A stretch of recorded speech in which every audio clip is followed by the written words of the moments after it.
আমার বাপ যেদিন মারা যায়, বাপের মৃতদেহ সামনে থুয়ে সগলিক আমি কষ্ণ। আমার বাপ যার কাছ থেকে টাকা ধার লিছে বা যাই যাই টাকা পায়, সগলি আমার কাছে জানাবেন, আমি সগলি ঋণ শোধ করে দেবো। এই কথা শোনার সাথে সাথে আমার বোন হাত ঝাঁকি দেখলো, ভাই তুই শোধ করবো কেঙ্গা করে? তুই তো আজ 5 বছর ধরে চাকরি নাই, বেকার থাকে এতগুলা টাকা তুই কেঙ্গা করে শোধ করবো? বোনকে আমি আস্তে আস্তে অভয় দিয়ে, কোনো চিন্তা করিস না বোন, বাপের সব ঋণ আমি শোধ করে দেবো, 1 টাকাও ব্যাংকে থমো না। পরের দিন সকালে ঘুমোর থেকে উঠতে না উঠতেই দরজা খুলে দেখি বারান্দার 4-5 জন লোক বসে আছে, পাওনাদার। দেখে আমার গাও ঘামে উঠলো। অকেরে কি কমো, আমার মুখের ভাষা আসলো না। রাতটা ঠিক মতো পার হবার দেয়নি, আসে হাজির।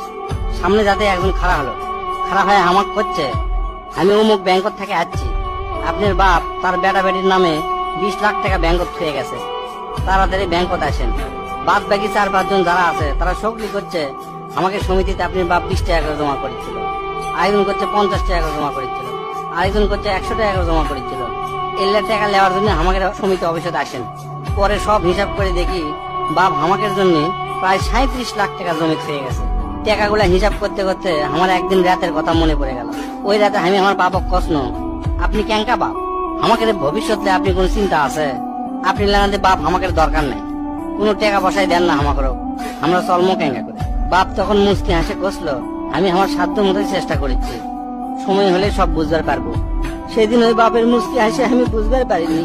সেই দিন রাত ঠিকই আছে, কিন্তু বাপটা আমার নাই।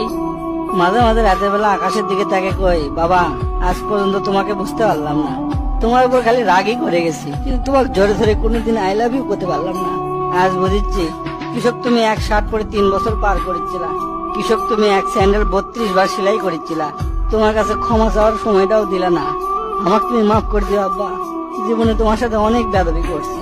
তার কয়েকদিন পর খোঁজলে দেখি আমার বাপ কারো কাছে 1 টাকাও বাকি করেনি, 1 টাকাও ঋণ করেনি, বরঞ্চ অনেক মানুষক টাকা ধার দিছে, তারা এসে দিয়ে গেছে। তাই তোর হাত পাও ধরে কই, দোস্তরা তোকে বাপ অনেকেই বেঁচে আছে, বাপের সাথে কোনোদিন বেয়াদবি করবো না। বাপ যে কি ভালোবাসে এখন বুঝবো না, পরে বুঝবো দোস্তরা।